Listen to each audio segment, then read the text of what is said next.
আপনারা কি সবাই আহলুল হাদিস? আপনারা সবাই আহলুল হাদিস? হাত তোলেন দেখি, পরিসংখ্যান হয়ে যাক।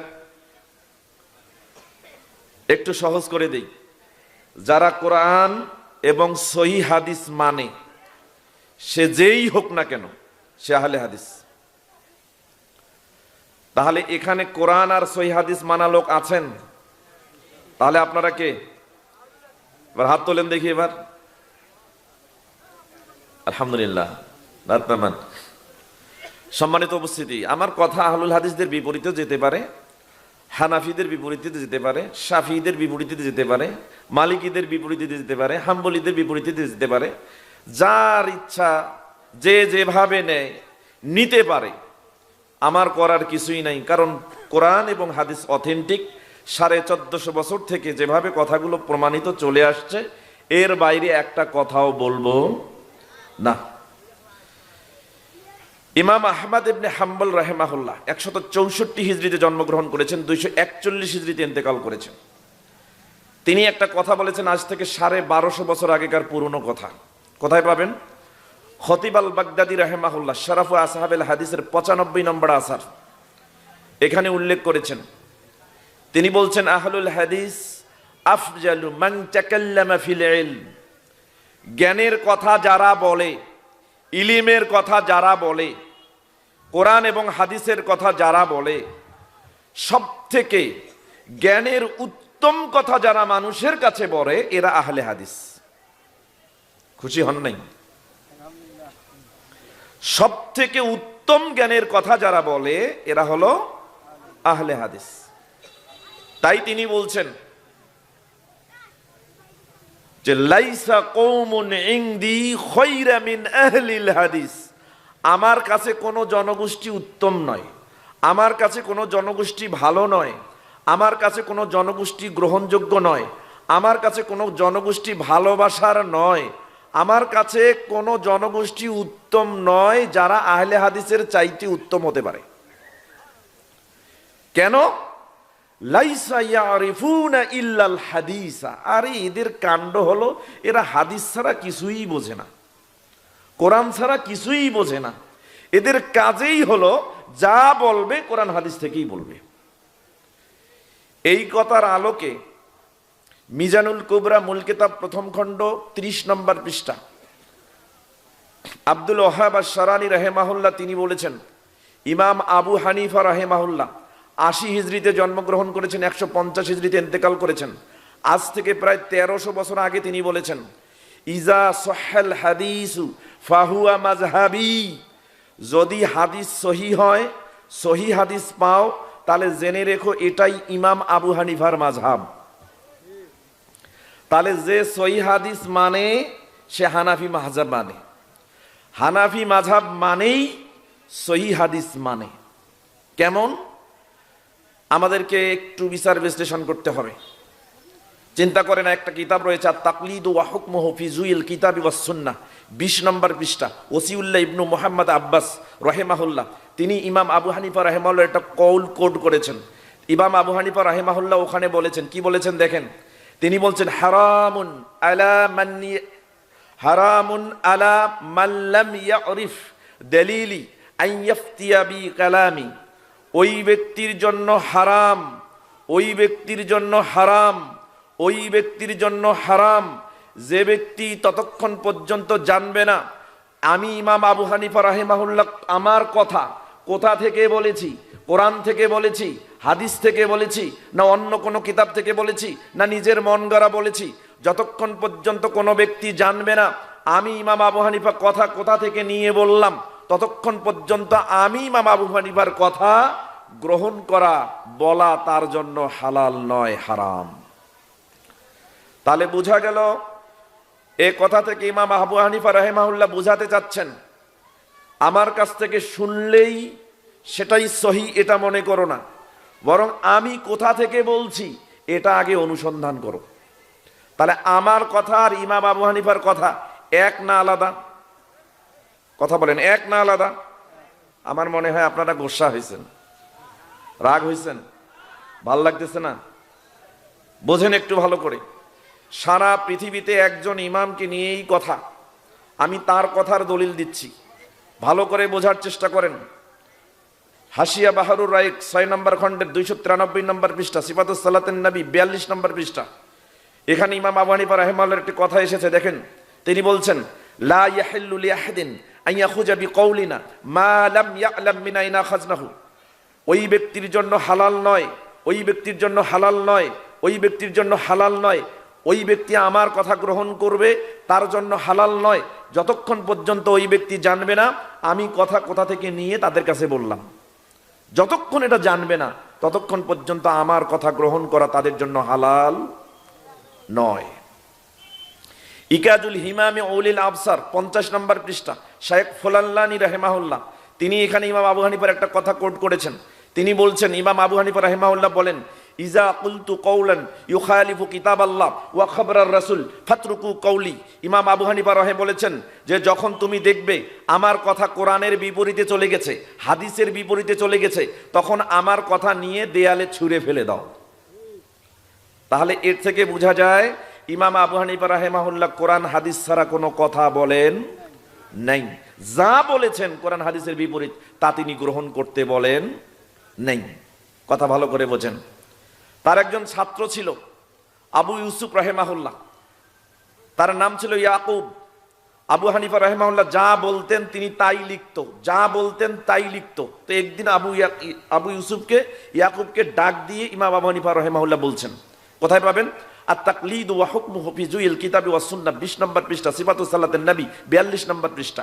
এখানে এসেছে, তিনি বলছেন, ওয়াইহাকা ইয়া ইয়াকুব, ইয়াকুব সাবধান, লা তাকতুব কুল্লাম মা তাসমাউ মিন্নি।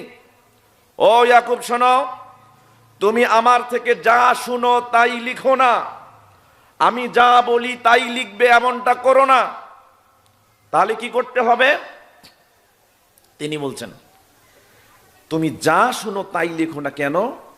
ফাইন্নি আরা রায়াল ইয়াউমা ওয়া আতরুকুহু গাদান ওয়া আরা রায়া গাদান ওয়া আতরুকুহু বাদা গাদান। শোনো, আমি একজন মানুষ, আজকে যে কথা বলি কালকে সেটা থেকে আমি ফিরে আসি, পরশু কালকে যেটা বলি পরশু ওটার থেকে ফিরে আসব। তার মানে আমি মানুষ হিসেবে যা বলি সেটা অথেন্টিক নয়। আজকে বললাম কালকে ছেড়ে দিলাম, কালকে বললাম পরশু ছেড়ে দিব।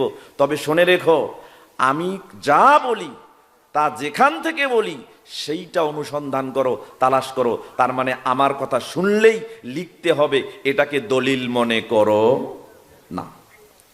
এই জন্য তিনি বলছেন, মিজানুল কুবরা মূল কিতাব 1ম খণ্ড 9 নম্বর পৃষ্ঠা, তিনি বলছেন, আলাইকুম বিইত্তিবাইস সুন্নাহ। শোনো, তোমাদের জন্য আবশ্যক হচ্ছে সুন্নাহর ইত্তেবা করা, সুন্নাহর অনুসরণ করা। তোমরা যা শুনো তাই লিখো, তাই মুখস্থ করো, তাই গ্রহণ করো, এমনটা করো না। ইয়াকুম ওয়াল কওলা ফি দীনিল্লাহি বিররাই। এটা দ্বীন, এটা ইসলাম, এটা অথেন্টিক। রাসূল সাল্লাল্লাহু আলাইহি ওয়াসাল্লাম 1450 বছর আগে যেভাবে রেখে দিয়েছেন, কিয়ামতের আগ মুহূর্ত পর্যন্ত এটাকে পরিবর্তন করার ক্ষমতা কারো নেই। এজন্য সাবধান, ইয়াকুম ওয়াল কওলা ফি দীনিল্লাহি বিররাই। আল্লাহর এই দিনের মধ্যে নিজের মন গড়া কোনো কথা বলতে পারবে না। আলাইকুম বিইত্তিবাইস সুন্নাহ। তোমাদের আবশ্যক হচ্ছে, আবশ্যকভাবে করে না তোমাদের জীবনে, সেটা হচ্ছে তোমরা সুন্নাহর ইত্তেবা করো, কারো অন্ধ তাকলিদ, অন্ধ অনুসরণ করো না। সম্মানিত উপস্থিতি, কথাগুলো এ কারণে বললাম, ইমাম আবু হানিফা রাহিমাহুল্লাহ স্পষ্টভাবে বলেছেন কোনো ব্যক্তির অন্ধ অনুসরণ করা যাবে না, তার নিজের জীবন দিয়ে তিনি তার নিজের জীবনের কথা দিয়ে সেটা বোঝাতে চেয়েছেন। তাহলে আমাদেরকে কি করতে হবে দিন মানার জন্য? একটু আগে আমরা আলোচনা শুনেছিলাম রাসূলের ইত্তেবা নিয়ে। কার ইত্তেবা? কার? রাসূলের ইত্তেবা। তাহলে ইসলাম মানতে গেলে একজন ব্যক্তির ইত্তেবা করতে হয়, তিনি কে? কথা বলেন, তিনি কে? মুহাম্মদুর রাসূলুল্লাহ সাল্লাল্লাহু আলাইহি ওয়াসাল্লাম। তার ইত্তেবা কেমনে করব? আমি সরাসরি আলোচনায় যাচ্ছি, কিভাবে রাসূলের ইত্তেবা করব কিছু উদাহরণ দিলে আপনারা বুঝতে পারবেন কিভাবে রাসূলের ইত্তেবা করবেন। প্রথম হাদিস, মাজমাউজ জাওয়াইদ 1 নম্বর খণ্ড, কিতাবুল ইলম বিদ্যা সংক্রান্ত একটা অধ্যায় রয়েছে, বাবু ইত্তিবাইহি ফি কুল্লি শাইইন, সকল বিষয়ে তার ইত্তেবা করা সংক্রান্ত একটা অনুচ্ছেদ রয়েছে। হাদিস নাম্বার 813, হাদিসটি বর্ণনা করেছেন আব্দুল্লাহ ইবনে উমর রাদিয়াল্লাহু তাআলা আনহুমা থেকে বর্ণিত। তিনি বলেন, আন্নাহু কানা ইয়াতি শাজরাতাম বাইনা মক্কাহ ওয়াল মদিনা। একদিন আব্দুল্লাহ ইবনে উমর আসলেন, মক্কা মদিনার মাঝখানে একটা গাছ আছিল, সেই গাছটার নিকটে আসলেন। আসার পরে ফায়াকিলু তাহতাহা, গাছের নিচে বসে বিশ্রাম নিলেন। আব্দুল্লাহ ইবনে উমর, ভালো করে শোনেন, গাছের নিচে বসে বিশ্রাম নিলেন। গাছটা কোথায়? মক্কা মদিনার মাঝখানে অবস্থিত। লোকেরা আশ্চর্য হয়ে গেল, তিনি বিশ্রামের আর জায়গা পেলেন না, এই জায়গায় এসে গাছের নিচে বিশ্রাম নিতে হবে। যখন বিশ্রাম নেওয়া শেষ হয়ে গেল, এবার আব্দুল্লাহ ইবনে উমর রাদিয়াল্লাহু তাআলা লোকদেরকে জানিয়ে দিয়েছেন, ফায়ুখবিরু, তিনি জানিয়ে দিলেন, আন্নান নবী সাল্লাল্লাহু আলাইহি ওয়াসাল্লাম কানা ইয়াফআলু যালিকা, তোমরা জানো আমি এই গাছটার নিচে কেন আসলাম, কেন গাছের নিচে বিশ্রাম নিলাম? আমি দেখেছি আমার নবী মুহাম্মদুর রাসূলুল্লাহ সাল্লাল্লাহু আলাইহি ওয়াসাল্লাম এই গাছের নিচে তিনি বিশ্রাম নিয়েছেন, এজন্য আমিও বিশ্রাম নিলাম। এটার নাম কি? ইত্তেবা। এটার নাম কি? ইত্তেবা। আরেকটা হাদিস দেখেন, সহিহ বুখারী কিতাবুল আতইমা, খাবার খাওয়া সংক্রান্ত একটা অধ্যায় রয়েছে। বাবুল মারাকি, তরকারির ঝোল সংক্রান্ত একটা অনুচ্ছেদ রয়েছে। হাদিস নাম্বার 5436। আনাস বিন মালিক রাদিয়াল্লাহু তাআলা আনহু থেকে বর্ণিত, তিনি বলছেন, আন্না খায়য়াতান দাআন নবী সাল্লাল্লাহু আলাইহি ওয়াসাল্লাম লিতুআমিন সানাহু। একদিন একজন দর্জি লোক বিশ্বনবী মুহাম্মদুর রাসূলুল্লাহ সাল্লাল্লাহু আলাইহি ওয়াসাল্লামকে দাওয়াত দিলেন, তাকে খাওয়াবেন এই জন্য।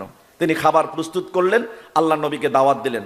আনাস বিন মালিক বলছেন, ফাজাহাবতু মা'আন নবী সাল্লাল্লাহু আলাইহি ওয়াসাল্লাম, আমি রাসূলের সাথে ওই বাড়িতে দাওয়াত খাওয়ার জন্য গেলাম। যখন রাসূলের সাথে ওই বাড়িতে দাওয়াত খাওয়ার জন্য গেলাম, ফাকররাবা খুবজা শাইরিন, বাড়িওয়ালা আমাদের কাছে জবের রুটি পেশ করলেন, জবের রুটি পেশ করলেন। এরপরে ওয়া মারাকান ফিহি দুব্বাউন ওয়া কদিরুন, কিছু ঝোল নিয়ে আসলেন, যে ঝোল দিয়ে আমরা রুটি খাবো।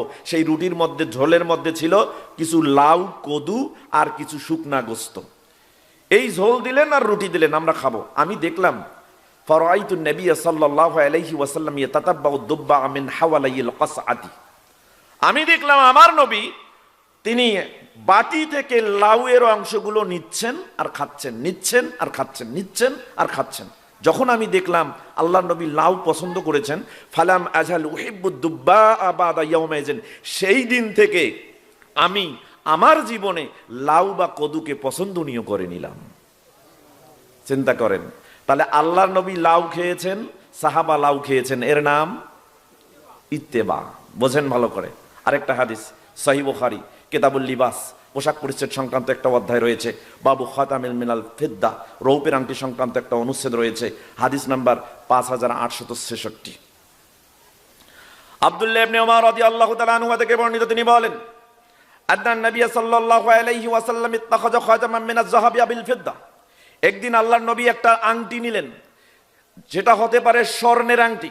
স্বর্ণের আংটি নিলেন, নক্কাশা ফিহি মুহাম্মাদুর রাসূলুল্লাহ, আংটিতে খোদাই করে নকশা করা ছিল মুহাম্মাদুর রাসূলুল্লাহ। এই আংটি তিনি তার হাতে পরিধান করলেন। লোকেরা যখন এটা দেখলেন, ফাত্তাখাজান নাসু মিসলাহু, তখন লোকেরাও অনুরূপ একটা করে আংটি বানাইলেন এবং হাতে পরা শুরু করে দিলেন। আল্লাহ নবী সাল্লাল্লাহু আলাইহি ওয়াসাল্লাম যখন দেখলেন, ফালাম্মা রাআহুমুন নবী সাল্লাল্লাহু আলাইহি ওয়াসাল্লাম ক্বাদ ইত্তাখাযুহা, নবী সাল্লাল্লাহু আলাইহি ওয়াসাল্লাম যখন দেখলেন যে লোকেরা তারাও আংটি নিয়ে হাতে পড়ছে, তখন আল্লাহ নবী সাল্লাল্লাহু আলাইহি ওয়াসাল্লাম তার আংটিটা খুললেন, ফারামা বিহি, এবং ফেলাই দিলেন এবং বললেন, লা আলবাসুহু আবাদা, তোমরা এই আংটি পরো না, মানে স্বর্ণের আংটি পরো না। তখন লোকেরাও তাদের আংটি খুলে ফেলাই দিল। এরপরে সুম্মাত তাখাজান নবী সাল্লাল্লাহু আলাইহি ওয়াসাল্লাম খাতামান মিনাল ফিদ্দা, আল্লাহ নবী সাল্লাল্লাহু আলাইহি ওয়াসাল্লাম এরপরে একটা রৌপের আংটি নিলেন, রূপার আংটি নিয়ে হাতে পড়লেন। যখন রূপেলা দেখলো আল্লাহর নবী রূপার আংটি নিয়েছেন, ফাত্তাখাজান নাসু খাওয়াতিমাল ফিদ্দা, লোকেরাও তখন রূপার আংটি নিয়ে আঙ্গুলে পরা শুরু করে দিল। আচ্ছা বলেন তো, আল্লাহ নবী প্রথমে সোনার আংটি পরেছেন, সাহাবা ইকরাম সোনার আংটি পরেছেন। আল্লাহ নবী সাল্লাল্লাহু আলাইহি ওয়াসাল্লাম সোনার আংটি খুলে ফেলে দিয়েছেন, সাহাবা ইকরাম সোনার আংটি খুলে ফেলে দিয়েছেন। আল্লাহ নবী সাল্লাল্লাহু আলাইহি ওয়াসাল্লাম তিনি রূপার আংটি পরেছেন, সাহাবা ইকরাম রূপার আংটি পরেছেন। তাহলে এই যে আল্লাহ নবী স্বর্ণ পরলেন, সাহাবা ইকরাম স্বর্ণ পরলো, আল্লাহ নবী স্বর্ণ ছাড়লো, সাহাবা ইকরাম স্বর্ণ ছাড়লো, আল্লাহ নবী রূপা পরলেন, সাহাবা ইকরাম রূপা পরলেন, এর নাম কি? ইত্তেবা। একটু ভালো করে বোঝার চেষ্টা করেন। আরেকটি হাদিস, 4 নম্বর হাদিস, সহিহ জামিউস সাগীর নামে একটা হাদিসের কিতাব আছে। জিমা ওয়া আবওয়াবিস সালাতি আলাল বাসত, প্রশস্ত জায়গার উপরে সালাত আদায় করা সংক্রান্ত অধ্যায় সময়ের একটা শিরোনাম পাবেন।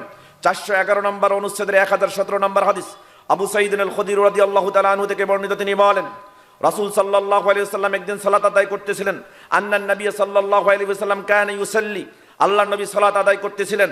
সালাত আদায় করা অবস্থায় ফাখলাআ নালাইহি, আল্লাহর নবী সালাতরত অবস্থায় তার পায়ের জুতা খুলে ফেললেন।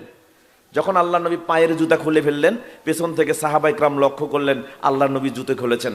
ফাখলাআ নাসু নিআলাহুম, তখন লোকেরাও তাদের পায়ের জুতা খুলে ফেললো সালাতরত অবস্থায়। ফালাম্মা ইনসারাফা নবী সাল্লাল্লাহু আলাইহি ওয়াসাল্লাম আনিস সালাহ, নবী করিম সাল্লাল্লাহু আলাইহি ওয়াসাল্লাম যখন সালাত থেকে অবসর নিলেন, সালাম ফেরালেন, তখন লোকদেরকে জিজ্ঞাসা করলেন লিমা খলাতুম নিয়ালাকুম, আচ্ছা আমি জুতা খুলেছি, ফেরেশতা আমাকে এসে, জিবরিল আমাকে এসে আমার জুতায় ময়লা আছে সংবাদ দিয়েছে, তাই আমি জুতা খুলে ফেলেছি, তোমরা জুতা খুললে কেন বলো তো? সাহাবায়ে কেরাম এবার জবাব দিচ্ছে, ক্বালু, তারা বলছে রাআইনাকা খলাতা ফাখলানা ইয়া রাসূলুল্লাহ, আল্লাহর নবী কোনো যুক্তির দরকার নাই, কোনো লজিকের দরকার নাই, আমরা দেখেছি আপনি খুলেছেন তাই আমরাও খুলে ফেলেছি। এটার নাম কি? ইত্তেবা। আমার মনে হয় কথা বুঝতেছেন না আপনারা, কথা কি বুঝতেছেন? ইত্তেবার দৃষ্টান্ত দেখেন। আরেকটা হাদিস আবু দাউদে এসেছে, কিতাবুস সালাত, সালাত সংক্রান্ত একটা অধ্যায় রয়েছে, বাবুল ইমামি ইউকাল্লিমুর রাজুলা ফি খুতবাতিহি, খুতবার মধ্যে ইমাম কোন লোকের সাথে কথা বলতে পারে সংক্রান্ত একটা অনুচ্ছেদ রয়েছে, 1091 নম্বর হাদিস। জাবির রাদিয়াল্লাহু তাআলা আনহু থেকে বর্ণিত, তিনি বলেন লাম্মাস্তাওয়ান নবী সাল্লাল্লাহু আলাইহি ওয়াসাল্লাম ইয়াউমাল জুমআ, একদিন জুমার দিন আল্লাহর নবী মেম্বারে উঠলেন। মেম্বারে উঠার জন্য, খুতবা দেওয়ার জন্য উঠলেন। যখন তিনি মেম্বারে উঠলেন তখন তিনি বললেন ইজলিসু, লোকেরা বসো। আল্লাহর নবী বললেন ইজলিসু, তোমরা বসো। এই কথা যখন শুনলেন আব্দুল্লাহ ইবনে মাসউদ রাদিয়াল্লাহু তাআলা আনহু, ফালাম্মা সামিআ যালিকা আব্দুল্লাহ ইবনে মাসউদ রাদিয়াল্লাহু তাআলা আনহু, আব্দুল্লাহ ইবনে মাসউদ যখন শুনলেন আল্লাহর নবী বলছেন বসো, তিনি এখনো দরজা থেকে ভিতরে যান নাই, তার মানে ভিতরে জায়গা ফাঁকা আছে, কিন্তু দরজার কাছে যখন পা দিয়েছেন তখন তিনি শুনেছেন আল্লাহর নবী বলছেন বসো। ফাজালাসা আলা বাবিল মসজিদ, তিনি দরজার সামনে শুনেছেন আর ভিতরে ঢোকেন নাই, ওখানেই বসে গেছেন। এটার নাম ইত্তেবা। সম্মানিত উপস্থিতি, আরেকটা হাদিস দেখেন সহিহ বুখারী, কিতাবুল হজ, হজ করা সংক্রান্ত একটা অধ্যায় রয়েছে। হজ করা সংক্রান্ত একটা অধ্যায়, বাবু মা যুকিরা ফিল হাজরিল আসওয়াদ, হাজরে আসওয়াদ সম্পর্কে যা উল্লেখ করা হয়েছে সংক্রান্ত একটা অনুচ্ছেদ রয়েছে। 1597 নম্বর হাদিস, 1605 নম্বর হাদিস, 1610 নম্বর হাদিস। হাদিসটি বর্ণনা করেছে ওমর ইবনে খাত্তাব রাদিয়াল্লাহু তাআলা আনহু থেকে বর্ণিত, তিনি বলেন তিনি একদিন আসলেন হজ করার মৌসুমে, তিনি আসলেন হাজরে আসওয়াদের নিকট, ফাকাব্বালাহু, হাজরে আসওয়াদকে চুম্বন করলেন, এরপরে হাজরে আসওয়াদের সামনে দাঁড়ালেন, এরপর হাজরে আসওয়াদের সাথে ওমর ইবনে খাত্তাব কথা বলছেন। কি কথা বলছেন দেখেন, তিনি বলছেন ইন্নী লা আলামু আন্নাকা হাজারুন, ও হাজরে আসওয়াদ, নিশ্চয়ই আমি জানি তুমি একটা পাথর, লা তাজুরু ওয়ালা তানফাউ, তুমি ক্ষতিও করতে পারো না, তুমি উপকারও করতে পারো না, তোমার ক্ষতি করারও ক্ষমতা নাই, তোমার উপকার করারও ক্ষমতা নাই। লাউলা আন্নী রাআইতুন নবী সাল্লাল্লাহু আলাইহি ওয়াসাল্লাম ইউকাব্বিলুকা মা ক্বাব্বালতুকা, ও পাথর, যদি আমি আমার নবীকে না দেখতাম তোমাকে চুম্বন করতে, তাহলে আমিও তোমাকে চুম্বন করতাম না। তাহলে পাথরের কোনো ক্ষমতাই নেই, সে উপকারও করতে পারে না, ক্ষতিও করতে পারে না। কিন্তু হজের মৌসুমে আমরা হাজরে আসওয়াদকে চুম্বন করি। কেন চুম্বন করি বলেন তো? নবী চুম্বন করেছেন, এই জন্য হাজরে আসওয়াদকে চুম্বন করি, যেভাবে ওমর ইবনুল খাত্তাব রাদিয়াল্লাহু তাআলা আনহু তিনি চুম্বন করেছেন। আমি বুঝাতে চাচ্ছিলাম আল্লাহর নবী যখন যেভাবে যে স্থানে যে কাজ করেছেন তখন সেভাবে সেই স্থানে সেই কাজ করার নাম ইত্তেবা। বুঝাতে পারছি আমি? সম্মানিত উপস্থিতি, এবার দেখেন তো, কনফিউজ দাইসাল, নিজের দায় স্বীকার করে বলুন তো, আমরা যারা আছি আমরা কি ঠিক সেইভাবে যেখানে যেভাবে নবী যা করেছেন আমরা কি ঠিক সেভাবে সেইখানে নবীর মতো কোনো আমল করতে পারি? পারি? আশ্চর্য ব্যাপার, মহা আশ্চর্য ব্যাপার কি জানেন, আল্লাহর নবী তার জীবদ্দশায় নিজের জন্য যেটা করেন নাই, আমরা আজকে 1450 বছর পরে নবীর জন্য সেটা করছি। কি দেখেন বলেন তো, মুসলমানের জন্য ঈদের দিন কয়টা? কয়টা? আমি প্রমাণ করে দিই কয়টা মুসলমানের ঈদের দিন। আবু দাউদ এবং মিশকাত, দুটি হাদিসের কিতাবে হাদিসটি আসছে। মিশকাতুল মাসাবি, কিতাবুস সালাত, সালাত সংক্রান্ত একটা অধ্যায় রয়েছে। বাবু সালাতুল ঈদাইন, দুই ঈদের সালাত সংক্রান্ত একটা অনুচ্ছেদ রয়েছে। আল ফাসলুস সানি, দ্বিতীয় পরিস্থিতির 1439 নম্বর হাদিস। আনাস বিন মালিক রাদিয়াল্লাহু তাআলা আনহু থেকে বর্ণিত, তিনি বলেন ফালাম্মা কদিমান নবী সাল্লাল্লাহু আলাইহি ওয়াসাল্লাম আল মদিনাতা, নবী সাল্লাল্লাহু আলাইহি ওয়াসাল্লাম যখন মক্কা থেকে মদিনায় হিজরত করলেন, তখন ওখানে দেখলেন যে মক্কা মদিনার মানুষেরা দুইটা দিন আছে, ইয়ালাবুনা ফিহিমা, সেই দুই দিনে খেলাধুলা করছে, আনন্দ ফুর্তি করছে। তখন আল্লাহ নবী সাল্লাল্লাহু আলাইহি ওয়াসাল্লাম তাদেরকে জিজ্ঞাসা করলেন, মা হাজানিল ইয়াওমান, আচ্ছা তোমরা যে এই দুই দিন খেলাধুলা করছো, এই দুই দিন কিসের, কেন খেলাধুলা করছো?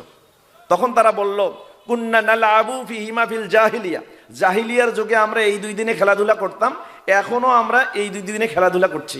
আল্লাহ নবী বলছেন যে না, কদ আবদালাকুমুল্লাহু বিহিমা খায়রাম মিনহুমা ইয়াউমাল আযহা ওয়া ইয়াউমাল ফিতর, শোনো আল্লাহ তোমাদের এই দুই দিনকে বদল করে দিয়েছেন, পরিবর্তন করে দিয়েছেন, আর তোমাদের এই দিনে খেলাধুলা করতে হবে না, তোমাদেরকে দুইটা দিন দিয়ে এই দুই দিনকে পরিবর্তন করে দিয়েছেন। পরিবর্তন মানে ওই দুই দিন বাতিল, নতুন দুইটা দিন নাও, একটা হলো ইয়াউমুল আযহা আর একটা ইয়াউমুল ফিতর।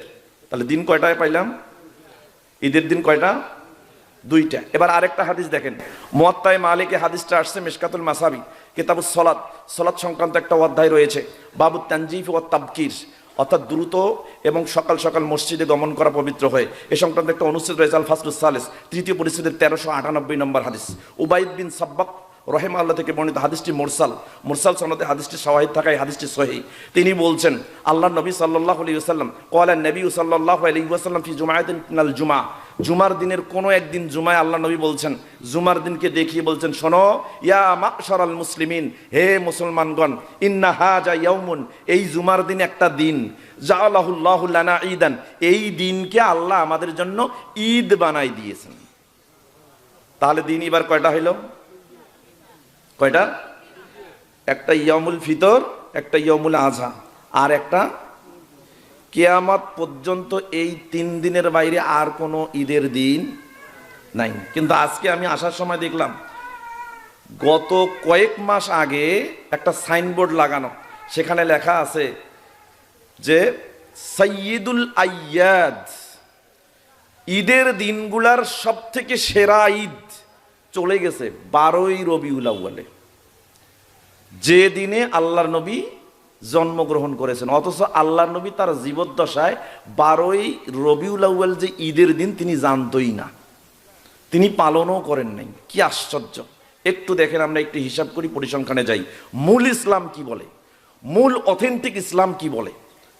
দেখেন আল্লাহর নবী কোন দিন জন্মগ্রহণ করেছেন, কি বারে জন্মগ্রহণ করেছেন, কয় তারিখে জন্মগ্রহণ করেছেন, কোন সালে জন্মগ্রহণ করেছেন, এর একটা পরিসংখ্যান যদি আমরা তাকাই, প্রথমত পাওয়া যায় আল্লাহর নবী সোমবারে জন্মগ্রহণ করেছেন। কোন বার? কোন বার? সোমবার। কোথায় পাবো দলিল? সহিহ মুসলিমে হাদিসটি আসছে মিশকাতুল মাসাবি কিতাবুস সাওম, সিয়াম সংক্রান্ত একটা অধ্যায়, বাবু সিয়ামে তাতাউন, নফল সিয়াম সংক্রান্ত একটা অনুচ্ছেদ রয়েছে আল ফাসলুল আউয়াল, প্রথম পরিচ্ছেদের 2045 নম্বর হাদিস। আবু কতাদা রাদিয়াল্লাহু তাআলা আনহু থেকে বর্ণিত, তিনি বলেন, রাসূল সাল্লাল্লাহু আলাইহি ওয়াসাল্লামকে জিজ্ঞাসা করা হলো, সুইলা রাসূলুল্লাহ সাল্লাল্লাহু আলাইহি ওয়াসাল্লাম সাওমিল ইয়াসনাইন, অর্থাৎ সোমবারের দিন সিয়াম পালন করা সম্পর্কে আল্লাহর নবীকে জিজ্ঞাসা করা হলো। আল্লাহর নবী সোমবারের সিয়াম সম্পর্কে বলেন, আল্লাহর নবী সাল্লাল্লাহু আলাইহি ওয়াসাল্লাম বললেন, ফীহি উলিদতু ওয়া ফীহি উনজিলা আলাইয়া, শোনো সোমবারে আমি জন্মগ্রহণ করেছি, আর সোমবারেই আমার উপরে কোরআনকে নাজিল করা হয়েছে। তাহলে বোঝা গেল আল্লাহর নবী জন্মগ্রহণ করেছেন কোন বারে? কোন বারে?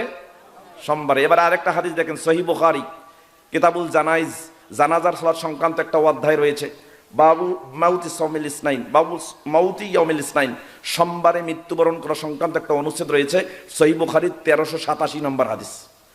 আয়েশা রাদিয়াল্লাহু তাআলা আনহা থেকে বর্ণিত, তিনি বলছেন, আন্নাহা দাখালাত আলা আবি বকর রাদিয়াল্লাহু তাআলা আনহু, তিনি একদিন এক গৃহে প্রবেশ করলেন, যে গৃহে আবু বকর রাদিয়াল্লাহু তাআলা আনহু ছিলেন, সেখানে প্রবেশ করলেন। তখন আবু বকর রাদিয়াল্লাহু তাআলা যখন তাকে দেখলেন, তখন আল্লাহর নবী সাল্লাল্লাহু আলাইহি ওয়াসাল্লামের মৃত্যুর খবর সম্পর্কে আবু বকর রাদিয়াল্লাহু তাআলা আয়েশাকে জিজ্ঞাসা করছেন, ফি আইয়ি ইয়াউমিন তুবফিয়া রাসূলুল্লাহ সাল্লাল্লাহু আলাইহি ওয়াসাল্লাম, আয়েশা বলো তো আল্লাহর নবী কোন দিন ইন্তেকাল করেছেন, কোন দিন ইন্তেকাল করেছেন একটু বলো তো। তখন আয়েশা রাদিয়াল্লাহু তাআলা আনহা তিনি বলছেন, ইয়াউমাল ইসনাইন, সোমবারে ইন্তেকাল করেছেন। তাহলে কোন বার ইন্তেকাল করেছেন? তাহলে জন্মগ্রহণ করেছেন কি বার?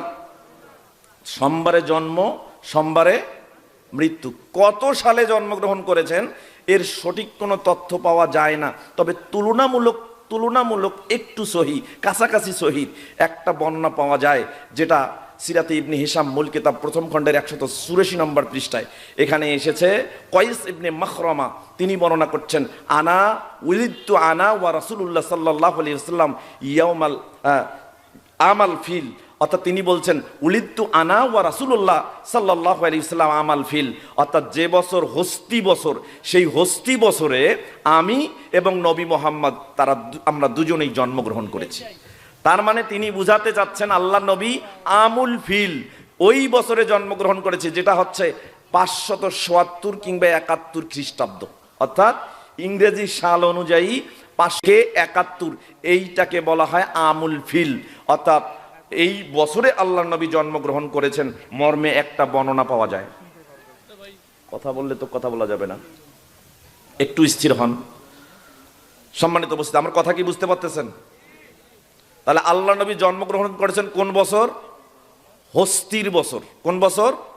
হস্তির বছর। সেটা কোন বছর? 577 থেকে 571 খ্রিস্টাব্দ। আমরা দেখেছি জ্যোতির্বিজ্ঞানের পরিসংখ্যানে আল্লাহ নবী সাল্লাল্লাহু আলাইহি ওয়াসাল্লাম 571 খ্রিস্টাব্দের এপ্রিল মাসের 22 তারিখে জন্মগ্রহণ করেছেন। মৃত্যুবরণ করেছেন 632 খ্রিস্টাব্দের জুন মাসের 6 তারিখে। যদি সূর্যের হিসাব অনুযায়ী ধরেন আল্লাহ নবী সাল্লাল্লাহু আলাইহি ওয়াসাল্লাম 61 বছর 1 মাস 14 দিন তিনি জীবিত ছিলেন।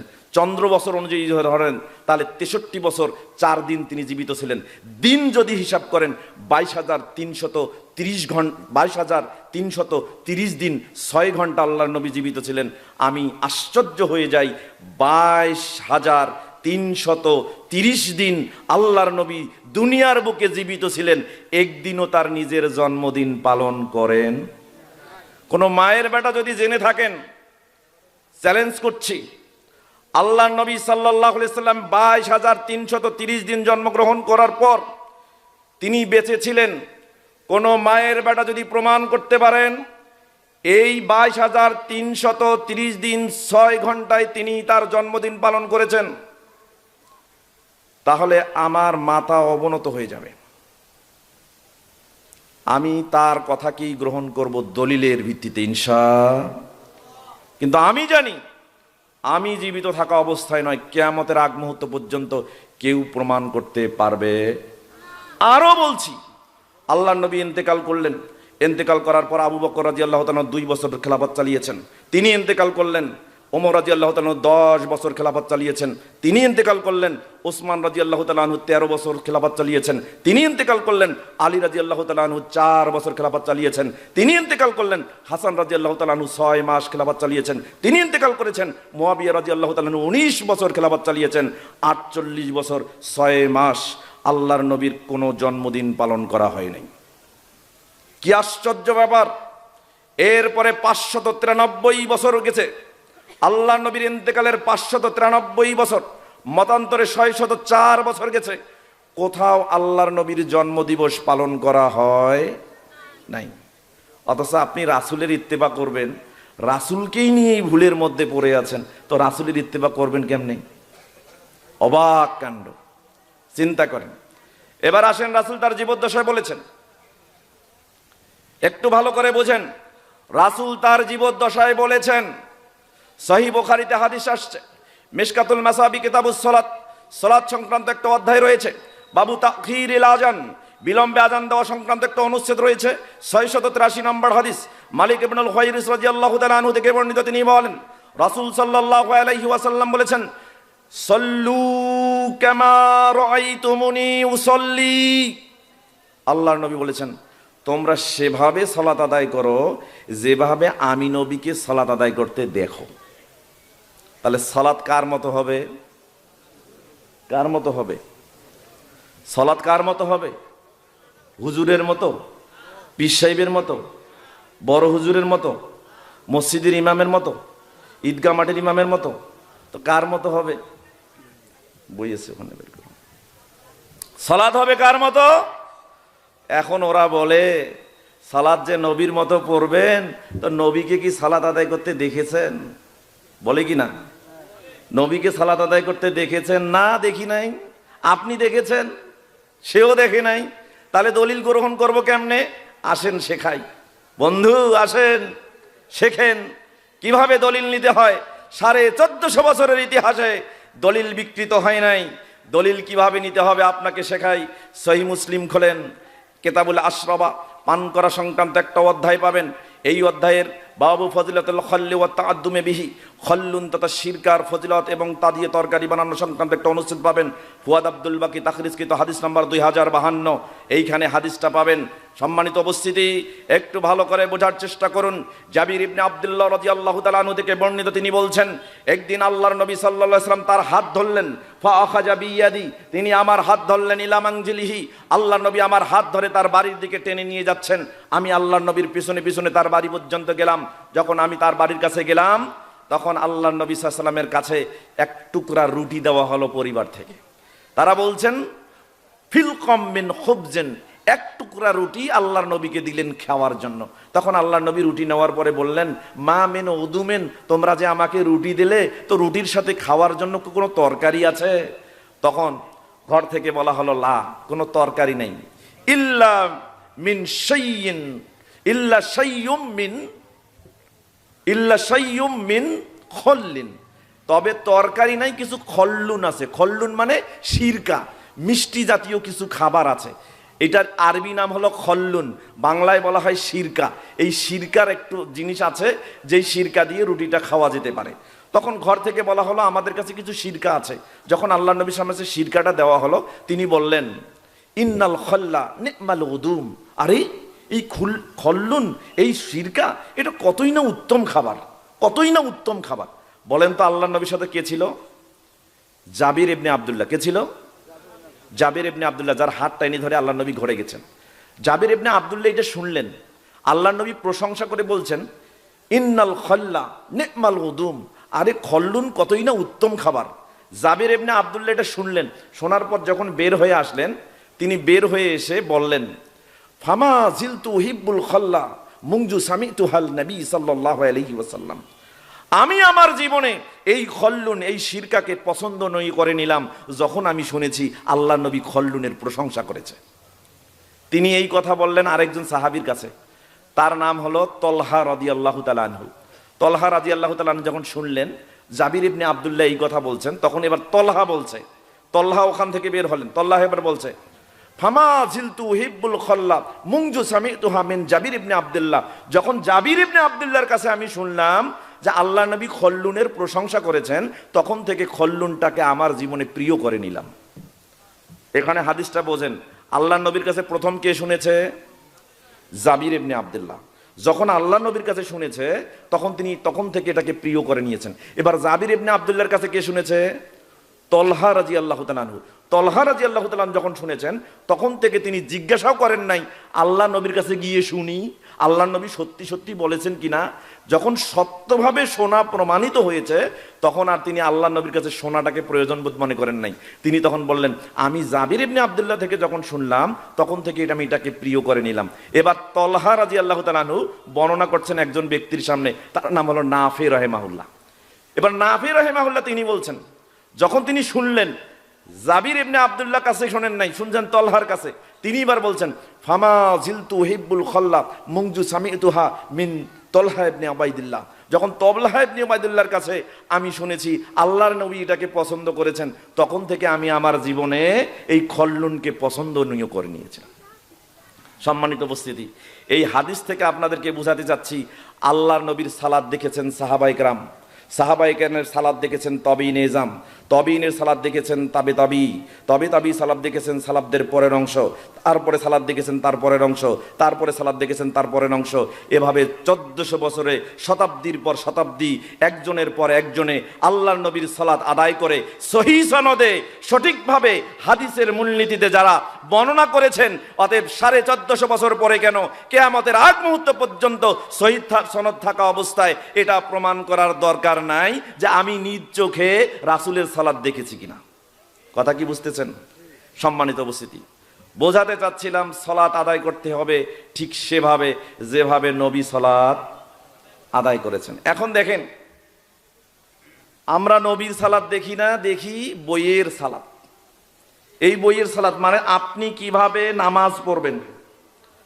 লেখা হয়েছে কোরআন, সুন্নাহ, আসারে সাহাবা, এবং ফিকহে হানাফির আলোকে একটি প্রামাণিক উপস্থাপনা মুফতি রেজাউল করিম আবরার, যাকে বাংলাদেশে বলা হয় গরিবের আবু হানিফা। তিনি সালাত কিভাবে আদায় করবেন দেখেন, এইখানে বলছেন আমরা হাত বাঁধি কোথায় বলেন তো? বুকের উপরে। আর এখানে বলা হচ্ছে দেখেন 85 নম্বর পৃষ্ঠা, নামাজের সুন্নাত সমূহ এর 6 নম্বর সুন্নাত হলো পুরুষ নাভির নিচে, মহিলা বুকের উপরে হাত বাঁধবে, দলিল নাই। চিন্তা করেন, পুরুষ বাঁধবে নাভির নিচে, মহিলা বাঁধবে।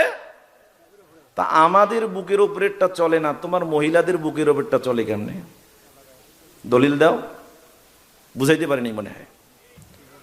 আমাদের পুরুষদের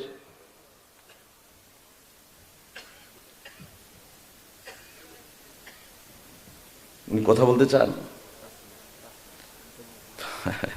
প্রধান অতিথির বক্তব্যের আগে দিতে পারতে। আচ্ছা আচ্ছা আচ্ছা আচ্ছা, সম্মানিত উপস্থিতি, একটু বোঝার চেষ্টা করেন। কি বলছিলাম? আমরা হাত বাঁধি কোথায়? বুকের উপরে। আর মহিলারা হাত বাঁধবে কোথায়? বুকের উপরে। তো আমাদের পুরুষদের হাত বাঁধা বুকের উপরের দলিল নাই, যদিও আছে দুর্বল। আর ওনাদের মহিলারা বুকের উপর হাত বাঁধবে, তার দলিল কই? সেটা দেখায় না। তাহলে আমরা এখন কি করব? মূল ইসলাম কি বলে এটা দেখব। কোন ইসলাম? মূল ইসলাম কি বলে এটা বলবো। তার আগে দেখেন, হাত বাঁধার আগে কি করতে হয় বলেন তো? কি করা লাগে? রফুল ইয়াদাইন। কথা কি বুঝতেছেন সম্মানিত উপস্থিতি? আসেন রফুল ইয়াদাইনে আসি। হাদিস কোথায় পাবেন? কেন আমরা রফুল ইয়াদাইন করি? নবী করেছেন কিনা দেখুন একটু। হাদিস সহিহ বুখারী এবং মিশকাত, দুটি হাদিসের কিতাবে হাদিসটি আসছে।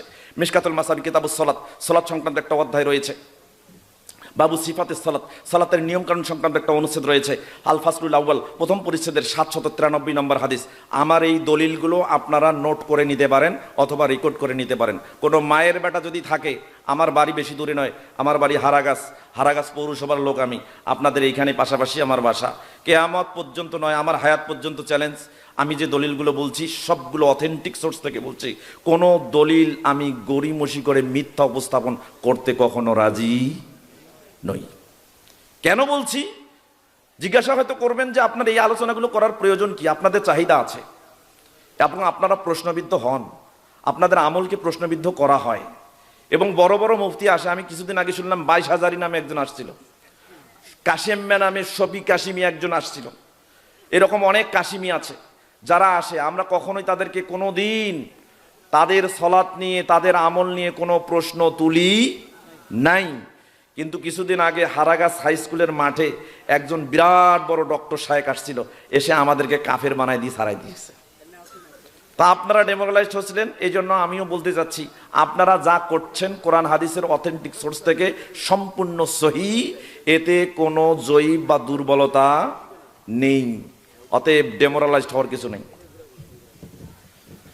সম্মানিত উপস্থিতি, মিশকাতুল মাসাবির 793 নম্বর হাদিস।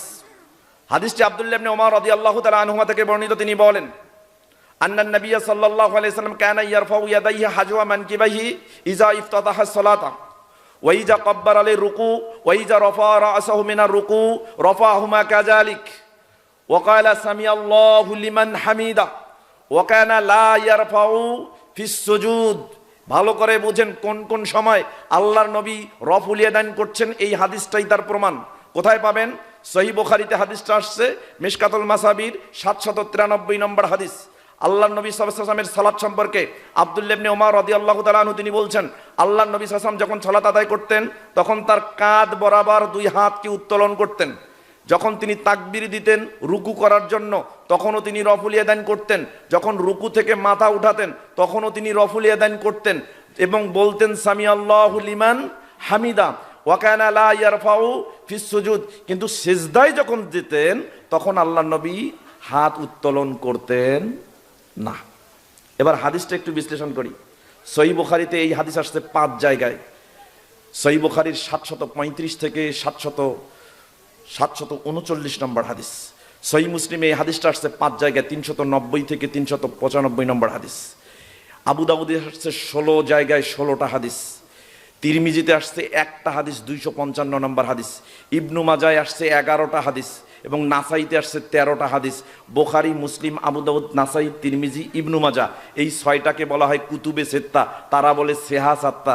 এই সেহা সিত্তার মধ্যে 51টা হাদিস আসছে আল্লাহর নবী রফুল ইয়াদাইন করেছেন। এবার হাদিসগুলোকে বিশ্লেষণ করি। সহিহ বুখারীর ব্যাখ্যা গ্রন্থ ফাতহুল বারী 1 নম্বর খণ্ড 219 থেকে 221 নম্বর পৃষ্ঠা, এখানে এসেছে ইবনু হাজার আসকালানী রাহেমাহুল্লাহ, তিনি উল্লেখ করেছেন আল্লাহর নবী সাল্লাল্লাহু আলাইহি ওয়াসাল্লাম থেকে রফুল ইয়াদাইনের যত হাদিস আসছে 51টা হাদিসের মধ্যে যত সাহাবী হাদিস বর্ণনা করেছেন, তন্মধ্যে 50 জন সাহাবী আছে যারা এই রফুল ইয়াদাইনের হাদিস বর্ণনা করেছেন। আরো আশ্চর্য ব্যাপার, 10 জন সাহাবী আছে যে 10 জন সাহাবীকে আল্লাহর নবী সাল্লাল্লাহু আলাইহি ওয়াসাল্লাম দুনিয়াতে জান্নাতের শুভ সংবাদ দিয়েছেন, তারা এই হাদিস বর্ণনা করছেন। এখন ওরা না বলে আপনাদের এই হাদিস চলে না, এটা মানসুখ হয়ে গেছে, পূর্বে ছিল এখন নাই। তখন আমরা বললাম যে ভাই ঠিক আছে মানসুখ হয়েছে, তো কোন হাদিস দিয়ে মানসুখ হলো? নাসেক করা হাদিসটা, নাসেক হাদিসটা আপনি আমাদেরকে দেখান। তখন তারা একটা হাদিস দেখালো। হাদিসটা কোথায় পাবেন? সহিহ মুসলিম 1 নম্বর খণ্ড, এখানে খুঁজে দেখবেন কিতাবুস সালাত, সালাত সংক্রান্ত একটা অধ্যায়, 27 নম্বর অনুচ্ছেদ, 430 নম্বর হাদিস। হাদিসটা বর্ণনা করেছেন জাবির বিন সামুরা রাদিয়াল্লাহু তাআলা আনহু থেকে বর্ণিত। তিনি বলেন, জাবির বিন সামুরা রাদিয়াল্লাহু তাআলা আনহু বলছেন, খরাজা আলাইনা রাসূলুল্লাহ সাল্লাল্লাহু আলাইহি ওয়াসাল্লাম, আল্লাহর নবী ঘর থেকে আমাদের কাছে বের হয়ে আসলেন। আসার পরে বলছেন, মালি আরাকুম, আমার কি হয়েছে আমি তোমাদেরকে দেখছি। রফিই আইদিকুম, তোমরা তোমাদের হাত উত্তোলন করছো। কাআন্নাহা আজনাবু খাইলিন শুমসিন, যেন তোমাদের হাত উত্তোলন করা দুষ্ট ঘোড়ার লেজের মতো। দুষ্ট ঘোড়া যেমন লেজ নাড়ায়, তোমরাও যেন তোমাদের হাতকে দুষ্ট ঘোড়ার লেজের মতো নড়াচড়া করছো। উসকুনু ফিস সালাহ, তোমরা সালাতে স্থির থাকো, দুষ্ট ঘোড়ার লেজের মতো হাত উঠাইও না। দেখেন এই হাদিসের অনুবাদে যা বুঝলেন, আল্লাহর নবী ঘর থেকে বের হয়ে আসলেন, আসার পরে সাহাবায়ে কেরামকে বলছে, তোমরা তোমাদের হাত দুষ্ট ঘোড়ার মতো উঠাচ্ছ কেন? তোমরা দুষ্ট ঘোড়ার মতো তোমাদের হাত উঠাইও না, তোমরা সালাতে স্থির থাকো। আচ্ছা, কোন সময় স্থির থাকতে বলছে, কোন সময় উঠানো নিষেধ করতে বলছে, কোন সময়ের এই প্রেক্ষাপট হাদিসে কিন্তু এটা বর্ণনা করা নাই। এই জন্য বুঝতে হবে, সহিহ মুসলিমের ব্যাখ্যা লিখেছেন ইমাম নববী রাহিমাহুল্লাহ, 631 খ্রিস্টাব্দে জন্মগ্রহণ করেছেন, 676 হিজরিতে ইন্তেকাল করেছেন। 631 হিজরিতে জন্মগ্রহণ করেছেন, 676 হিজরিতে ইন্তেকাল করেছেন। তার মানে আজ থেকে প্রায় 800 বছর আগে এই হাদিসটা কোন প্রেক্ষাপটে ইমাম নববী রাহিমাহুল্লাহ সহিহ মুসলিমের ব্যাখ্যা লিখেছেন 4 নম্বর খণ্ডের 152 নম্বর পৃষ্ঠা, 27 নম্বর অনুচ্ছেদের 430 নম্বর হাদিসের ওখানে তিনি শিরোনাম লিখেছেন, বাবুল আমরি বিসসুকুনি ফিস সালাহ, সালাতে স্থির থাকার নির্দেশ। ওয়ান নাহি আনিল ইশারাতি বিল ইয়াদ, হাত দিয়ে ইশারা করা নিষেধ। কোন সময়? রফইহা ইনদাস সালাম, সালাম ফেরানোর সময় হাত তোলা নিষেধ। কোন সময়? সালাম ফেরানোর সময় হাত তোলা নিষেধ। সালাম ফেরানোর সময় আবার হাত তোলে কেমনে? এই জন্য সহিহ মুসলিমের 430 নম্বর হাদিসের পরে 431, 432 এই হাদিসগুলো আপনারা দেখবেন। আগে আল্লাহর নবী সাল্লাল্লাহু আলাইহি ওয়াসাল্লামের যুগে সাহাবায়ে কেরাম যখন সালাম ফেরাতেন, তখন ডান দিকে সালাম ফেরালে ডান হাত উঠাতেন, বাম দিকে সালাম ফেরালে বাম হাত উঠাতেন। আচ্ছা আচ্ছা আচ্ছা আচ্ছা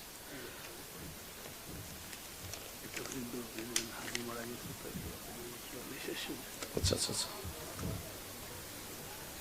আচ্ছা, আমাদের কাছে একটা খবর এসেছে, কিছুক্ষণ আগে ওসমান হাদি ভাই মারা গেছেন। ইন্না লিল্লাহি ওয়া ইন্না ইলাইহি রাজিউন। তার জন্য সামান্য কিছু কথা, সেটা হচ্ছে আমরা তার জন্য দোয়া করব। বর্তমান সময়ে আমাদের দেশ যে প্রেক্ষাপটে অবস্থান করছে, এই সময় রাজনৈতিক একটা অস্থিরতা, আমরা যে এখানে সবাই সুস্থভাবে অবস্থান করছি, এই সময়ে হয়তো দেখেন সেখানে রাজধানীতে থাকলে বোঝা যায় দেশের অস্থিরতা অবস্থাটা। এই অস্থির অবস্থার মধ্যে যারা বিপ্লবের সঙ্গী ছিল, এই দেশে স্বাধীনভাবে কথা বলার যে প্রেক্ষাপট তৈরি করতে যাদের ভূমিকা অগ্রগামী ছিল, তাদের মধ্যে ওসমান হাদি ভাই একজন। এই সময়ে তাকে গুলিবিদ্ধ হয়ে আততায়ীর হাতে ইন্তেকাল, মৃত্যুবরণ করতে হলো। আমরা তার জন্য দোয়া করি, আল্লাহ সুবহানাহু ওয়া তাআলা তার জীবনের ছোটখাটো গুনাহগুলো যেন এবং বড় গুনাহ থাকলে সেটাও যেন মাফ করে দিয়ে তাকে জান্নাতের অন্তর্ভুক্ত করেন। সকলে বলি আমিন। সম্মানিত উপস্থিতি, যেটা বলছিলাম, কি বলছিলাম বলেন তো? তাহলে রফুল ইয়াদাইন কোন সময় আল্লাহ নবী নিষেধ করেছেন? সালাম ফেরানোর সময়। আল্লাহ নবী সাল্লাল্লাহু আলাইহি ওয়াসাল্লামের যুগে সাহাবা ইকরামের নিয়ম ছিল, যখন তিনি ডান দিকে সালাম ফেরাতেন ডান দিকে হাত উত্তোলন করতেন, বাম দিকে সালাম ফেরাতেন বাম দিকে হাত উত্তোলন করতেন। আল্লাহ নবী এটা কি নিষেধ করেছেন। এর দলিল কোথায় পাবেন? ওই যে জাবির বিন সামুরা সহিহ মুসলিমের 430 নম্বর হাদিস বর্ণনা করেছেন, ওই রাবী আরেকটা হাদিস বর্ণনা করেছেন যেটা আছেন নাসাইতে 1185 নম্বর হাদিস, ইসলামী ফাউন্ডেশন অনুবাদ করেছে 1188 নম্বর হাদিস, যেটা কিতাবুস সাহু ভুল করা সংক্রান্ত অধ্যায়ের মধ্যে হাদিসটা আসছে। জাবির বিন সামুরার থেকে বিস্তারিত একটা হাদিস আসছে কোন সময়ে আল্লাহ নবী হাত উত্তোলন করতে নিষেধ করেছেন। এই মর্মে তিনি বলছেন যে কুন্না নুসাল্লি খলফান নবী সাল্লাল্লাহু আলাইহি সাল্লাম, একদিন আমরা নবী করিম সাল্লাল্লাহু আলাইহি সাল্লামের পিছনে সালাত আদায় করতেছিলাম। তা যখন সালাত আদায় করলাম ফানুসাল্লিমু বিআইদিনা, আমরা আমাদের হাত ইশারা করে সালাম ফিরছিলাম। যখন ডান দিকে সালাম ফিরি ডান হাত উঠাই, বাম দিকে সালাম ফিরি বাম হাত উঠাই। আল্লাহ নবী সালাত শেষ করলেন, সালাত শেষ করার পরে বললেন মা বালু হাউলাই, আরে এই লোকগুলার কি হয়েছে, এই লোকগুলার কি হয়েছে? ইউসাল্লিমুনা বিআইদিহিম, এরা তাদের হাত দিয়ে ইশারা করে সালাম ফেরায়, এদের কি হয়েছে? আল্লাহ নবী সাল্লাল্লাহু আলাইহি ওয়াসাল্লাম বললেন তোমরা আর হাত উত্তোলন করো না। কাআন্নাহা আজনাবু খাইলিন শুমসিন, তোমরা যখন হাত উত্তোলন করো মনে হয় দুষ্ট ঘোড়ার লেজ নড়াচড়া করছে। আচ্ছা বলেন তো, দুষ্ট ঘোড়ার লেজ কোন দিকে নড়াচড়া করে? ওপর নিচে নড়াচড়া করে না ডানে বামে নড়াচড়া করে? তো সালাম ফেরানোর সময় তখন ছিল ডানে আসসালামু আলাইকুম, বামে আসসালামু আলাইকুম। তো দুষ্ট ঘোড়ার লেজও ডানে বামে ডানে বামে। আল্লাহ নবী বললেন দুষ্ট ঘোড়ার লেজের মতো হাত তুলো না, মানে সালামের সময় তোমরা হাত তুলো না। আর ওই হাদিসকে তেনা পেশায় সহিহ মুসলিমের 430 নম্বর হাদিস টেনে এনে বলতেছে হাত উপর নিচে উত্তোলন করা মানসুখ হয়েছে। আমরা কোন দিকে উঠাই? ওপর নিচ না ডানে বামে? ওপর নিচ। তাহলে আমাদের আমল সহি না জয়ীফ? স্পষ্ট সহি। 51টা হাদিস বুখারী মুসলিম আবু দাউদ নাসাই তিরমিজি ইবনে মাজাতে আছে। সম্মানিত উপস্থিতি, আপনি যে আমল করছেন আহলুল হাদিস মতে আপনার আমলে কোনো ত্রুটি নেই। আমি কথা দিচ্ছি আপনার দলিলের জিম্মাদারি আমি গ্রহণ করছি। আল্লাহি আল্লাহর কসম করে বলছি কিয়ামতের আগ মুহূর্ত পর্যন্ত আহলুল হাদিস কোরআন সুন্নাহর বাইরে কোনো আমল করে না। আল্লাহ আমাদের এই আমল জারি রাখার তৌফিক দান করুন, সকলে বলে আমিন। যেহেতু সময় কম বেশি কথা বলা যাচ্ছে না, আমি এবার কথা বলবো আপনাদের তালপট্টি আল জামিয়া সালাফিয়া মাদ্রাসা নিয়ে। আপনারা এই অথেন্টিক সোর্সে কোরআন এবং হাদিসের কথা হবে। আর লোক তৈরি করার জন্য শিক্ষালয়ের দরকার আছে। আর শিক্ষালয় মানেই হচ্ছে আল জামিয়া সালাফিয়া, এই কথাটা থাকতে হবে। এই কথা না থাকলে সব মাদ্রাসায় সহি পড়ানো হয় না। সম্মানিত উপস্থিতি, একটু ভালো করে বোঝেন আজকে একজন আলেম তৈরি করা কত জরুরি। আমরা থাকার নিয়ামত বুঝি না। এই এলাকায় একটা মাদ্রাসা আছে যেখানে কোরআন এবং সহিহ হাদিসের আলোকে লেখাপড়া করানো হয়, কিন্তু এটা যে আছে এর নিয়ামত আমরা বুঝি না। একটা জিনিস দেখেন ভালো করে, এত সুন্দর আল্লাহ মুখ দিয়েছেন, যা পান তাই খান, খান না? যা পান তাই খান। এই মুখটার আবার যত্ন নেন, দাঁত ব্রাশ করেন সঠিক সময়ে, পবিত্র পরিষ্কার করেন, করার পরে ভালো ভালো খাবার, দামি দামি খাবার গ্রহণ করেন। এই খাবারগুলো যেগুলো দিয়ে পচে বের হয়ে যায়, এই রকম একটা রাস্তা আছে না নাই? আছে না নাই? কিন্তু পায়খানা যখন কঠিন হয়, কঠিন হয়ে ওই মলদার যখন ফেটে যায়, রক্ত পড়ে, আমরা কানেই নেই না, অনেকে গুরুত্বই দেই না। কিন্তু যখন একটা সময় ক্যান্সার হয়ে যায় তখন বুঝি যে এই জায়গাটারও দরকার আছে। এই জন্য থাকার নিয়ামত বুঝতে হয়। একটা ফুটা আল্লাহ উপরে দিয়েছেন, খাচ্ছেন, পেটে ঢুকাচ্ছেন, আরেক ফুটা দিয়ে আল্লাহ বের করতেছেন। তাহলে যে আল্লাহ এক ফুটা দিয়ে ঢুকায় আরেক ফুটা দিয়ে বের করতেছেন, এত বড় নিয়ামত দিয়েছেন, এই নিয়ামতের শুকরিয়া করার দরকার আছে না নাই? ভালো করে বোঝেন। আবু দাউদ মুসনাদে আহমদ এবং মিশকাতুল মাসাবি কিতাবুল আতইমা খাবার খাওয়া সংক্রান্ত একটা অধ্যায় রয়েছে। আল ফাসলুস সানি দ্বিতীয় পরিচ্ছেদের 4207 নম্বর হাদিস আবু আইয়ুব আনসারী রাদিয়াল্লাহু তাআলা আনহু থেকে বর্ণিত। তিনি বলেন রাসূল সাল্লাল্লাহু আলাইহি ওয়াসাল্লাম আন্না নবী সাল্লাল্লাহু আলাইহি ওয়াসাল্লাম কানা ইজা আকালা ওয়া শারিবা, আল্লাহ নবী যখন কিছু খেতেন, কিছু পান করতেন, তখন একটা দোয়া বলতেন। কি দোয়া বলতেন? আলহামদুলিল্লাহিল্লাযী আত'আমা ওয়া সাকা ওয়া সাওয়াগাহু ওয়া জাআলা লাহু মাখরাজা। দোয়াটা মুখস্থ আছে? নাই, অনেকের নাই। ভালো করে বোঝেন, 1450 বছর আগে এই দোয়ার মধ্যে আপনার নবী বলেছেন প্রশংসা সকল ওই আল্লাহর জন্য যে আল্লাহ আমাকে খাইয়েছেন, যে আল্লাহ আমাকে পান করিয়েছেন, যে আল্লাহ আমাকে পরিপুষ্ট করেছেন, এবং যে আল্লাহ এই খাবারগুলো খেয়ে বের হওয়ার একটা রাস্তা দিয়ে দিয়েছেন। চিন্তা করছেন? তাহলে বের হওয়ার রাস্তা যে গুরুত্বপূর্ণ এটা বুঝেছেন আপনার নবী মুহাম্মদুর রাসূলুল্লাহ সাল্লাল্লাহু আলাইহি ওয়াসাল্লাম। এই জন্য 1450 বছর আগে এই নিয়ামতের শুকরিয়া করে প্রশংসা করেছেন কার? তা আপনার এলাকায় এত সুন্দর একটা মাদ্রাসা, এই মাদ্রাসা আপনাকে সঠিক জ্ঞানের দরজা পৌঁছায় দিতে পারে, সঠিক রাস্তা দেখিয়ে দিতে পারে, যেখানে হাজার হাজার শত শত যুগের পর যুগ আলেম ওলামা তৈরি হতে পারে। এই জায়গা থাকার জন্য নিয়ামতের শুকরিয়া করার দরকার আছে না নাই? আছে। সর্বশেষ একটা হাদিস বলি, বুখারী, মুসলিম এবং মিশকাত, 3টি হাদিসের কিতাবে হাদিসটি আসছে। বলেন তো, আমরা যা খাই এটা কোথা থেকে আসে? জানেন না? আমরা যা খাই এটা কোথা থেকে আসে? পকেটে যেটা আছে কোথা থেকে আসে? বাড়িতে যেটা আছে কোথা থেকে আসে? এবার সহজ হাদিস শোনেন। আপনার সাথে 4 জন আছে সব সময়। কয়জন? কেরামান কাতিবিন, 2 জন সম্মানিত ফেরেশতা যারা আপনাদের পাপ লিখছে, নেকি লিখছে। আরো 2 জন আছে, একজন ভালো করিন, একজন মন্দ করিন। ভালো করিন আপনাকে ভালো কাজে মোটিভেট করে, মন্দ করিন মন্দ কাজে মোটিভেট করে। এছাড়া সকালবেলা যখন ঘুম থেকে উঠেন, আল্লাহর নবী সাল্লাল্লাহু আলাইহি ওয়াসাল্লাম বলছেন, বুখারী, মুসলিম এবং মিশকাতুল মাসাবি কিতাবুজ যাকাত, যাকাত প্রদান করা সংক্রান্ত একটা অধ্যায় রয়েছে। বালুল ইনফাক ওয়া কারাহিয়াতুল ইমসাক, দানের বদান্যতা, কৃপণতার নিন্দা সংক্রান্ত একটা অনুচ্ছেদ রয়েছে। আল ফাসলুল আউয়াল, প্রথম পরিচ্ছেদের 1860 নম্বর হাদিস। আবু হুরায়রা রাদিয়াল্লাহু তাআলা আনহু থেকে বর্ণিত, তিনি বলেন, রাসূল সাল্লাল্লাহু আলাইহি ওয়াসাল্লাম বলেছেন, মা মিন ইয়াউমিন ইউসবিহুল ইবাদু ফিহি ইল্লা মালাকানি ইয়ানজিলান। বান্দা যখন সকালবেলা ঘুম থেকে উঠে, সকালবেলা ঘুম থেকে ওঠার সাথে সাথে আসমান থেকে 2 জন ফেরেশতা নাজিল হয়। তাহলে আগে আছে 4 জন, নতুন নাজিল হইল কয়জন? 2 জন। হইল কয়জন? এই 2 জন ফেরেশতার কাজ কি? নবী সাল্লাল্লাহু আলাইহি সাল্লাম বলছেন, ফায়াকুলু আহাদুহুমা, এই 2 জন ফেরেশতার একজন বলতে থাকে, আল্লাহুম্মা আতি মুনফিকান খলাফান, আল্লাহ এই ব্যক্তি সকালবেলা ঘুম থেকে ওঠার পরে তার টাকা ছিল, পয়সা ছিল, ধন দৌলত ছিল, আল্লাহ এই ব্যক্তি তার টাকা পয়সা ধন দৌলত থেকে তোমার রাস্তায় ব্যয় করেছে, আল্লাহ এই ব্যক্তিকে তার সম্পদ সহ সমৃদ্ধি দান করো। দোয়া করতেছে। ওয়ায়াকুলু আহাদুহুমা, আরেকজন ফেরেশতা বলতে থাকে, আল্লাহুম্মা আতি মুমসিকান তালাফান, আল্লাহ এই ব্যক্তি সকালবেলা ঘুম থেকে ওঠার পরে তার টাকা ছিল, পয়সা ছিল, ধন দৌলত ছিল, কিন্তু তোমার রাস্তায় 1 টাকাও দান করে নাই, আল্লাহ এই ব্যক্তিকে তার সম্পদ সহ অপদস্থ করো। নাউজুবিল্লাহ। আচ্ছা, একজন দোয়া করে আর একজন অভিশাপ দেয়, আপনি কোনটা চান? কোনটা চান? কারা কারা দোয়া চান একটু হাত তোলেন দেখি।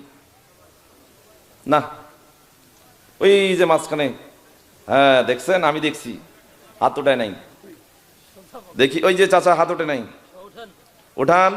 কারা কারা দোয়া চান একটু হাত তোলেন। এই ছেলে হাত উঠাও দেখি, আপনারা দোয়া চান? এবার ওই হাত সরাসরি যেখানে টাকা আছে সেই হাতে ঢুকান, পকেটে ঢুকান, ঢুকান।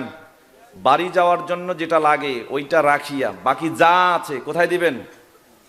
কোথায় দিবেন? মাদ্রাসায় দিবেন। নগদ লাভ। কি লাভ? নগদ লাভ। কিভাবে লাভ দেখেন, হাদিস কোথায় পাবেন? সহিহ মুসলিম, মিশকাতুল মাসাবি কিতাবুল ইলম, বিদ্যা সংক্রান্ত একটি অধ্যায়, আল ফাসলুল আউয়াল, প্রথম পরিচ্ছেদে 203 নম্বর হাদিস। আবু হুরায়রা রাদিয়াল্লাহু তাআলা আনহু থেকে বর্ণিত, তিনি বলেন, রাসূল সাল্লাল্লাহু আলাইহি সাল্লাম বলেছেন, ইজা মাতাল ইনসানু ইনকাতা আনহু আমালুহু, যখন ব্যক্তি মৃত্যুবরণ করে তার আমলের ধারাও কি হয়ে যায়? বিচ্ছিন্ন হয়ে যায়। তার আর আমল নেই, তার নেকিও নেই, গুনাহও নেই। ইল্লা মিন সালাসাতি আশিয়া, তবে 3 শ্রেণীর লোক ব্যতীত। এর মধ্যে একটা হচ্ছে মিন সাদাকাতিন জারিয়া, যে ব্যক্তি সদকায়ে জারিয়া করে, এইরকম মাদ্রাসা বানায় দেয়, মসজিদ বানায় দেয়, রাস্তা বানায় দেয়, কালভার্ট